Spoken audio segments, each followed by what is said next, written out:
Assalamualaikum warahmatullahi wabarakatuh. Kami di sini akan mempresentasikan tentang perilaku ekonomi dan kesejahteraan sosial. Sebelum itu, perkenalkan diri. Nama saya Slamet Eko Prasetyo, absen 34. Kenalkan, nama saya Dwika Nur Aji, absen 15. Kebutuhan adalah segala sesuatu yang harus dipenuhi agar manusia dapat bertahan hidup. Jenis kebutuhan dibedakan berdasarkan macam-macam kebutuhan manusia. Faktor-faktor yang memengaruhi kebutuhan. Alat pemuas kebutuhan. Kelangkaan adalah kondisi ketika kebutuhan manusia tidak terbatas, tetapi alat pemuas kebutuhan sumber daya terbatas. Faktor-faktor yang memengaruhi kelangkaan: 1. Pertumbuhan penduduk, 2. Sifat manusia, 3. Perkembangan teknologi, 4. Demonstration efek, 5. Kerusakan sumber daya alam akibat ulah manusia, 6. Keterbatasan kemampuan manusia.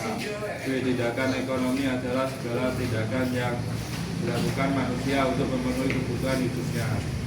Motif ekonomi adalah suatu dorongan atau alasan yang mendasari manusia melakukan tindakan ekonomi. Prinsip ekonomi adalah dasar berpikir yang digunakan oleh manusia dalam melakukan ekonomi. Prinsip ekonomi adalah kegiatan produksi adalah menghasilkan barang atau jasa banyak-banyaknya dengan biaya produksi dan pengorbanan tertentu. Prinsip ekonomi dalam kegiatan konsumsi adalah menghasilkan kepuasan maksimal dengan biaya dan pengorbanan sekecil-kecil.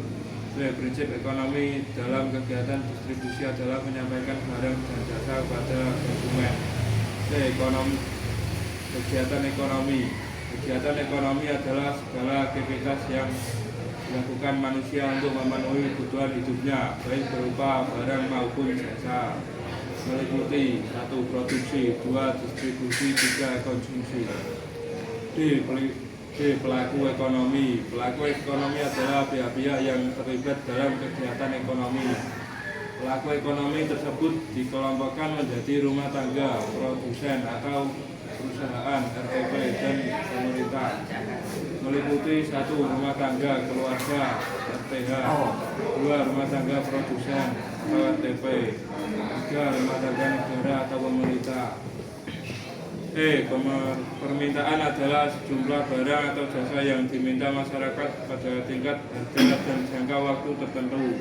1. Penawaran adalah sejumlah barang atau jasa yang tersedia untuk ditawarkan pada tingkat harga dan jangka waktu tertentu. Harga adalah sejumlah uang yang diperlukan untuk membeli atau memperoleh satu unit barang atau jasa. Pasar adalah tempat dilakukannya kegiatan jual beli berbagai macam barang dan jasa untuk keperluan sehari-hari. F. Inflasi. Inflasi adalah gejala kenaikan harga barang dan jasa yang bersifat umum dan terjadi secara terus-menerus dalam waktu yang cukup lama.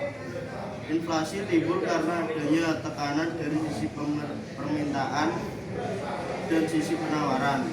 Faktor penyebab inflasi: tingginya permintaan, meningkatnya biaya produksi, bertambahnya jumlah uang beredar, perilaku masyarakat, struktur ekonomi yang kaku, kekacauan ekonomi dan politik, keputusan perusahaan dan utang nasional.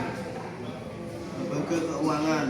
Lembaga keuangan adalah suatu lembaga yang bergerak di bidang keuangan untuk memberikan layanan jasa keuangan bagi masyarakat yang membutuhkan dalam rangka memenuhi kebutuhan hidupnya.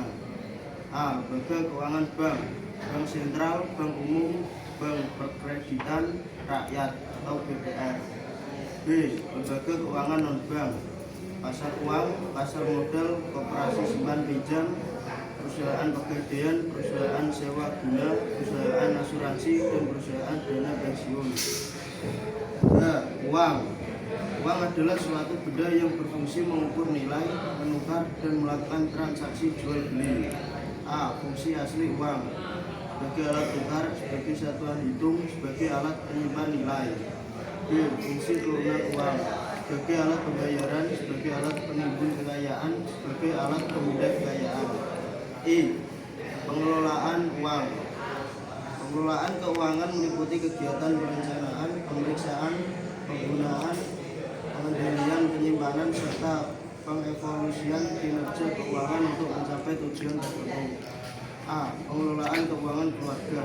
Memahami perbedaan kebutuhan dan keinginan, menghitung seluruh pendapatan dan membuat daftar pengeluaran prioritas bulanan, mengalokasikan dana untuk tabungan. B. Pengelolaan keuangan perusahaan. A. Pendapatan dan pengeluaran atau beban perusahaan. B. Fungsi pengelolaan keuangan perusahaan. C. Tujuan pengelolaan keuangan perusahaan. J. Hak dan kewajiban dalam jasa keuangan. Hak dan kewajiban konsumen jasa keuangan adalah pihak yang menempatkan dananya atau memanfaatkan pelayanan yang tersedia di lembaga jasa keuangan. Hak dan kewajiban pelaku jasa keuangan memiliki hak untuk menjalankan usahanya dan memperoleh keuntungan, tetapi juga wajib bertanggung jawab menjaga kepercayaan, keamanan, dan kenyamanan nasabah. K. Kesejahteraan sosial. Kesejahteraan sosial adalah kondisi terpenuhinya kebutuhan material, spiritual, dan sosial warga negara agar dapat hidup layak dan mampu mengembangkan diri sehingga dapat melaksanakan fungsi sosialnya. A. Pengaruh kelangkaan, permintaan, penawaran, dan harga terhadap kesejahteraan. B. Upaya pemerintah mengatasi masalah kelangkaan guna mencapai kesejahteraan sosial. C. Kegiatan ekonomi dalam meningkatkan kesejahteraan sosial. Sekian presentasi dari kami. Terima kasih. Wassalamualaikum warahmatullahi wabarakatuh.